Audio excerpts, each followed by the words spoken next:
कृष्ण की प्रेरणादायक कहानी माँ बाप के कर्मों का फल संतान को भोगना पड़ता है।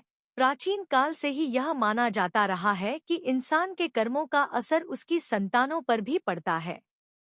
श्रीमद् भगवद गीता में भगवान कृष्ण ने कर्म के सिद्धांत का वर्णन किया है। वह कहते हैं कि प्रत्येक जीव के कर्मों का परिणाम अवश्य मिलता है। यह परिणाम कभी व्यक्ति को स्वयं मिलता है तो कभी उसकी संतान को। इस कहानी में हम इसी विषय पर भगवान श्री कृष्ण की एक प्रेरणादायक कथा का वर्णन करेंगे, जो हमें यह सिखाती है कि माँ बाप के अच्छे या बुरे कर्मों का फल उनके बच्चों को भी भोगना पड़ सकता है। कथा का प्रारंभ। द्वापर युग के समय में मथुरा नगरी में राजा उग्रसेन का राज्य था। उनका पुत्र कंस था, जिसने बाद में अपने पाप कर्मों के कारण सारे राज्य में आतंक फैलाया। कंस ने अपनी बहन देवकी और उसके पति वसुदेव को कारागार में बंद कर दिया, क्योंकि एक भविष्यवाणी के अनुसार देवकी का 8वां पुत्र कंस का वध करेगा। कंस ने देवकी के 7 बच्चों की हत्या कर दी, लेकिन 8वां पुत्र, जो स्वयं भगवान विष्णु के अवतार थे, जीवित रहे और गोकुल में पालन पोषण किया। यह बालक कोई और नहीं बल्कि श्री कृष्ण थे। कर्मों का फल भगवान कृष्ण का जन्म गोकुल में यशोदा माता और नंद बाबा के यहाँ हुआ था। वहीं बड़े होने के दौरान भगवान कृष्ण ने कई अद्भुत लीलाएं की। उन्हीं लीलाओं में से एक कथा ऐसी है जिसमें उन्होंने कर्म के महत्व को उजागर किया। एक बार भगवान कृष्ण अपने मित्रों के साथ वन में खेल रहे थे। अचानक उन्होंने देखा कि एक निर्धन ब्राह्मण और उसकी पत्नी रोते हुए भगवान से प्रार्थना कर रहे हैं। वह ब्राह्मण भगवान से पूछ रहा था, हे प्रभु, मैंने जीवन में कभी कोई पाप नहीं किया, फिर भी मुझे और मेरे परिवार को इतनी कठिनाइयों का सामना क्यों करना पड़ रहा है। भगवान कृष्ण उनके पास गए और उनसे पूछा, तुम किस कारण से दुखी हो? ब्राह्मण ने उत्तर दिया, हे कृष्ण, मेरे माता पिता ने सारा जीवन धर्म का पालन किया, पर मैं निर्धन हूँ। मुझे नहीं समझ आता कि मैं और मेरी संतानें इतनी कष्ट क्यों भोग रही हैं। कृष्ण ने उसे ध्यान से सुना और फिर बोले, तुम्हारे पिता ने अपने जीवन में कई अच्छे कर्म किए, परंतु उन्होंने कुछ गलतियां भी की। एक बार उन्होंने एक निर्धन किसान का धन धोखे से ले लिया था। उस पाप का फल तुम्हें भोगना पड़ रहा है। कर्मों का फल संतान को भी भुगतना पड़ता है। यह सृष्टि का अटल नियम है। परंतु तुम अगर सत्य और धर्म के मार्ग पर चलोगे तो तुम्हारी आने वाली पीढ़ियां सुख और समृद्धि का अनुभव करेंगी। कर्म के महत्व को समझना। यह सुनकर ब्राह्मण हैरान रह गया। उसने भगवान से पूछा, प्रभु, क्या मेरे माता पिता के अच्छे कर्मों का भी मुझ पर प्रभाव पड़ा है? भगवान कृष्ण ने उत्तर दिया, बिल्कुल। तुम्हारे माता पिता के अच्छे कर्मों ने तुम्हें कई संकटों से बचाया है।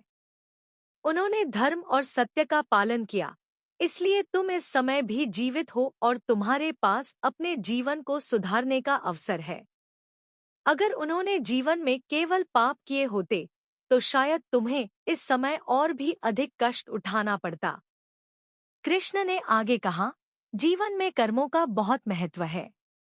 यह सत्य है कि एक व्यक्ति के कर्मों का प्रभाव उसके वंशजों पर पड़ सकता है, परंतु तुम्हारे अपने कर्म भी उतने ही महत्वपूर्ण हैं। यदि तुम अपने जीवन में धर्म का पालन करोगे, सच्चाई के मार्ग पर चलोगे और दूसरों की सेवा करोगे, तो तुम्हारे भविष्य की पीढ़ियां उन कर्मों का फल पाएंगी। कर्म सुधारने का उपाय। ब्राह्मण और उसकी पत्नी ने कृष्ण से पूछा, हे भगवान, क्या हम अपने माता पिता के पापों का प्रायश्चित कर सकते हैं? क्या हमारे अच्छे कर्म हमारे परिवार को उन कष्टों से मुक्त कर सकते हैं? कृष्ण ने मुस्कुराते हुए उत्तर दिया, हाँ, तुम अपने अच्छे कर्मों से अपने माता पिता के पापों का प्रायश्चित कर सकते हो।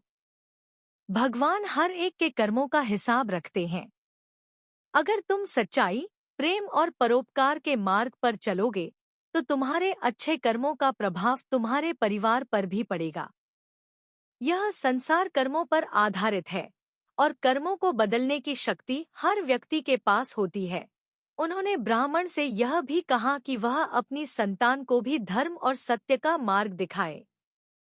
तुम्हारे अच्छे कर्म तुम्हारी संतान के भविष्य को भी उज्जवल बनाएंगे। यदि तुम अपने बच्चों को अच्छे संस्कार दोगे और उन्हें धर्म का पालन करना सिखाओगे, तो वे भी अपने जीवन में समृद्धि और सुख का अनुभव करेंगे। कथा का संदेश। कृष्ण की यह कथा हमें यह सिखाती है कि कर्मों का फल हमें ही नहीं, बल्कि हमारी आने वाली पीढ़ियों को भी भुगतना पड़ सकता है। अच्छे कर्मों का फल हमारी संतानों को भी सुख और समृद्धि के रूप में मिलता है, जबकि बुरे कर्मों का फल उन्हें कष्टों और कठिनाइयों के रूप में भुगतना पड़ता है। इसलिए हमें अपने जीवन में सदैव धर्म और सच्चाई का पालन करना चाहिए और अपने कर्मों का विशेष ध्यान रखना चाहिए।